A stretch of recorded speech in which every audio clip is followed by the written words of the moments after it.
Hi there. Welcome to MCSI. My name is Anna. In this video, I will demonstrate how to investigate Chrome browser artifacts on a Linux computer. I highly recommend that you read this article on web browser forensics in our library before watching this video. You will find the link to it in the description box below. Google Chrome is a web browser that we have all utilized at some point.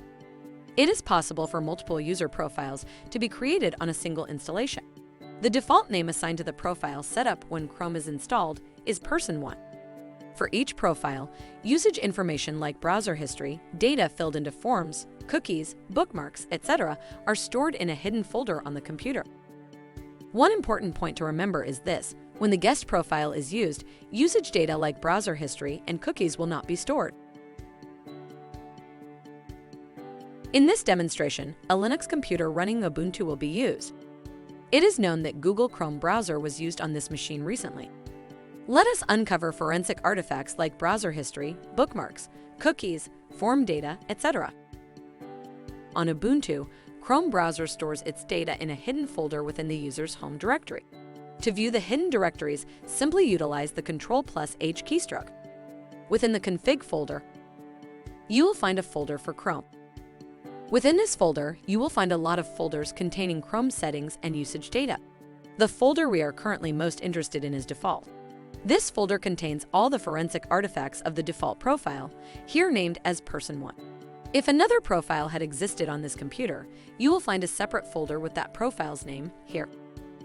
All these files and folders correspond to the default profile. We need information about browser history, bookmarks, cookies, and most frequently visited sites. We will copy these files to another folder for analyzing them. This activity simulates acquisition of evidence. During a real-world investigation, the acquired artifacts would be stored on external storage media or on a remote drive. I have already acquired these files to the evidence folder. Bookmarks is a text document that can be easily viewed on a text editor. The other three files do not have an extension. What kind of files may they be? I will open the terminal here. We will utilize the file command to identify the types of these files.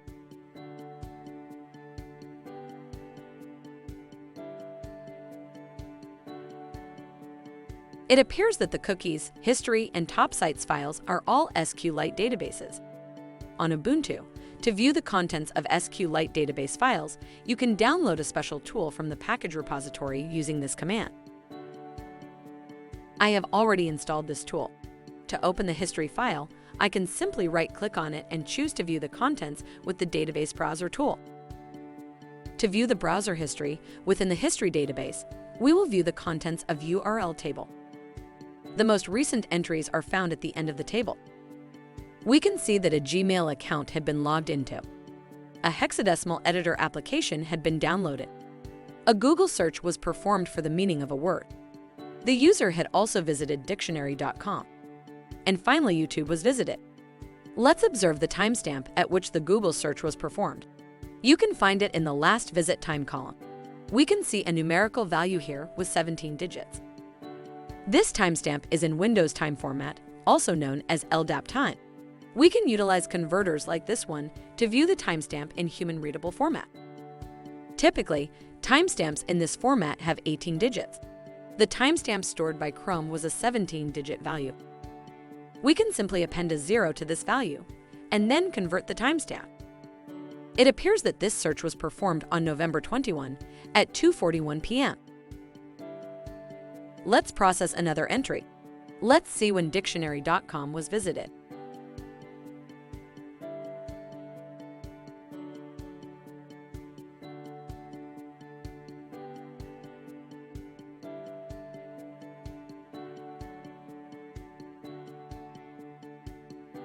It appears that the visit occurred right around the time the Google search was performed. It is possible that the user followed a Google search result. Let's find out when the hexadecimal editor application was downloaded.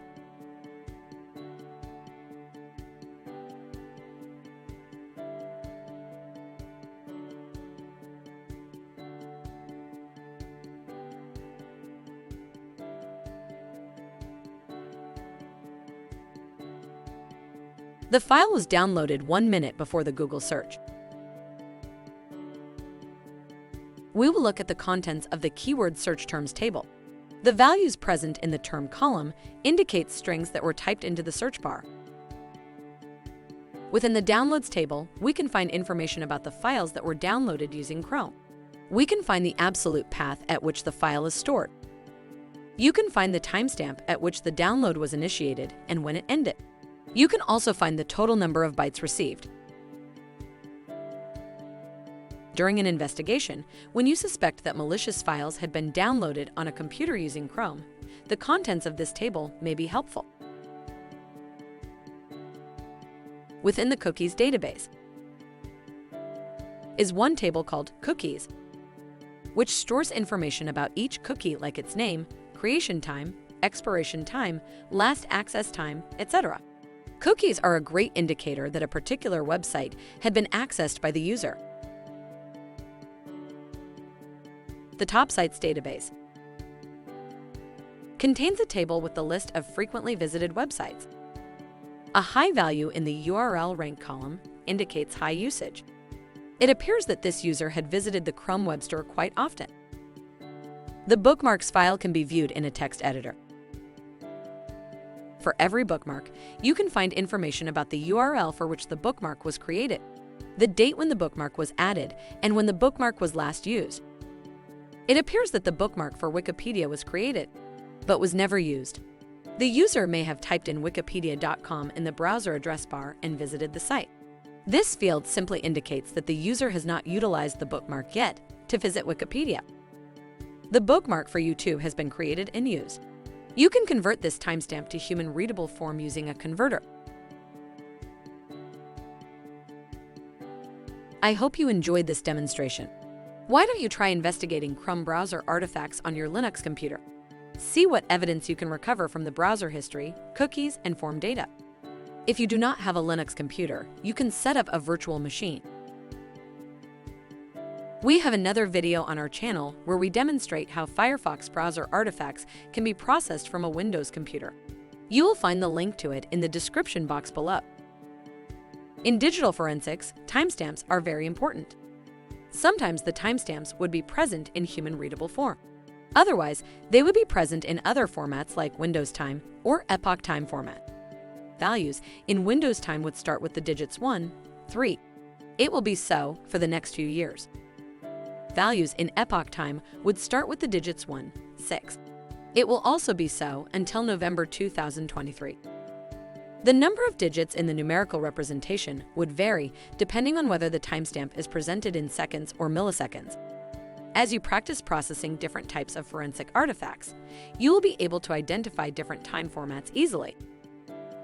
If you liked this video, please hit like and share this video on social media. Don't forget to subscribe to our YouTube channel to receive more videos like this one. Join our online community of students learning useful cybersecurity skills if you haven't already.